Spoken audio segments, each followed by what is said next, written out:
again. You let me know when... You can go. Okay. And action. Yep, action. What's this guy doing?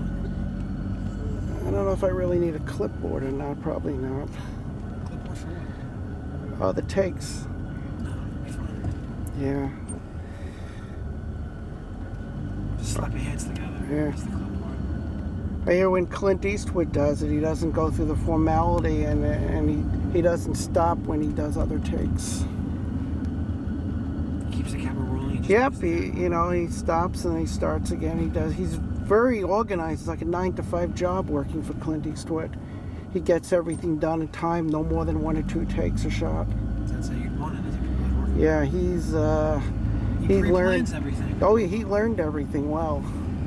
And of course, Hitchcock really did. He had everything planned before he got there in his head.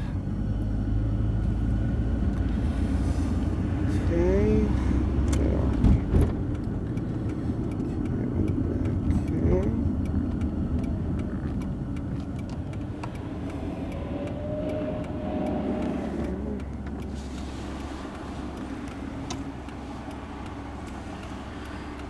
So we'll go to the parking lot in Comarts, come back, and then I guess we could take a look at what we got.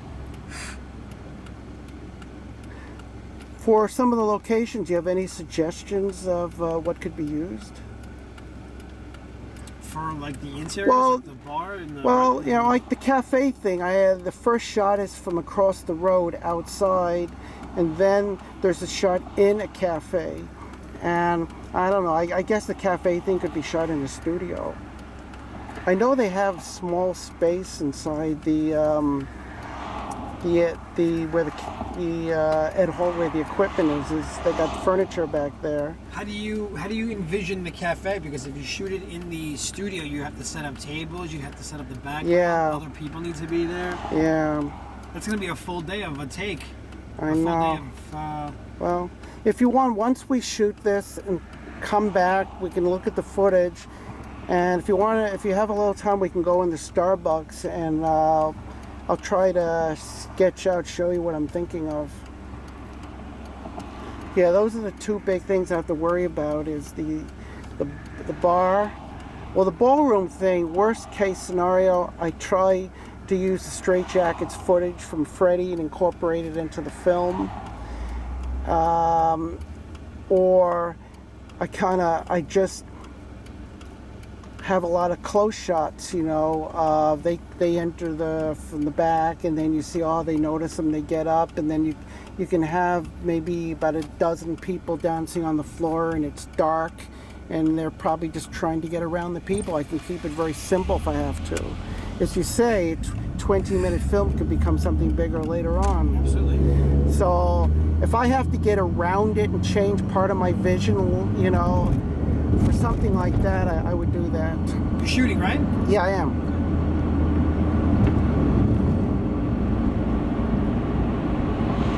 Okay.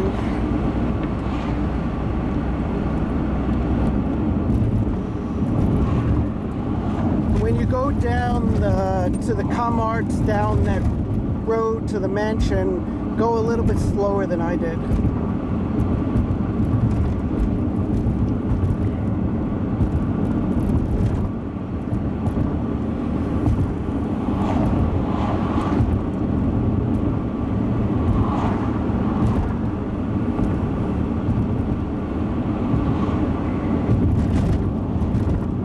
So did you see Mark's project? I didn't see the final cut of it, no. I haven't spoken to him. I haven't heard from him at this point almost over a year. So you just helped out at the one day then? Yeah.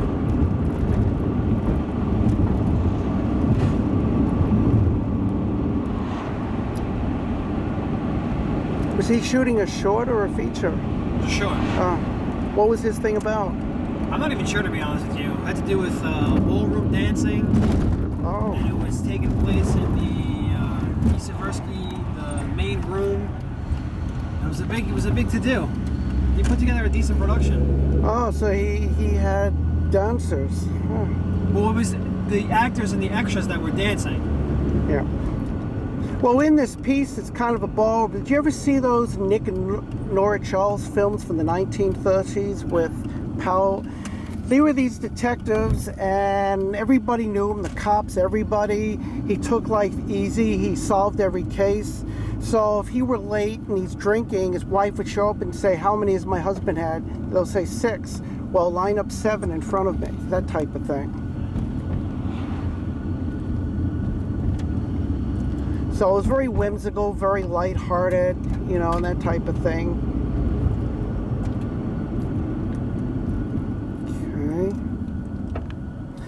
But, you know, in that Straight Jackets, that live CD, there's kind of a ballroom sounding thing called Sing, Sing, Sing. I think so.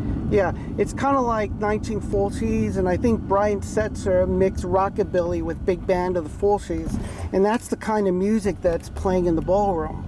And I wanted to use a clip of the Straight Jackets, and they're on stage playing that, and there are people dancing in the crowd, and they're like going through. You know, I could either insert the clip, or I can just have the music in the background, and I could basically, another idea I got from some film was just to show feet. You know how Hitchcock would shoot, you know, instead of seeing the full body, sometimes you would see the shoes, the feet, that type of thing. So I have a number of ideas. I'll probably shoot a couple of different shots. Is this fast enough? This is fine, yeah.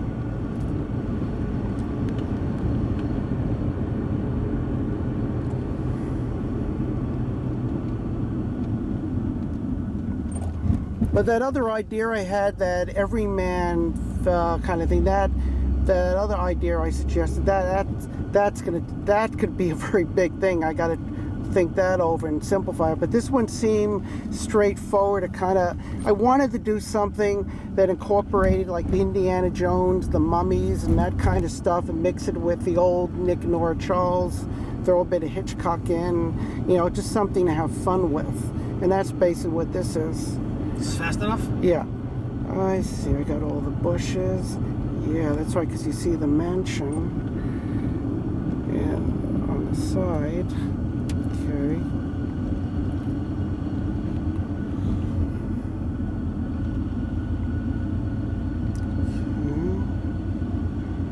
Going down. Okay, this is good. Keep going.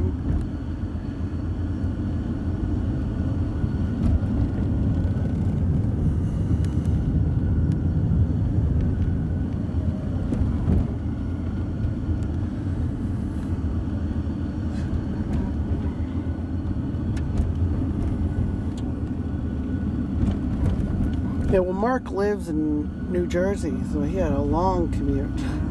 I was real surprised. I think he shoots a lot of weddings, something like that. Did he use that Canon that he had? No, he used the school equipment. But wasn't he out of school at the time? I don't know. Oh, they let him. Well, okay, that's that.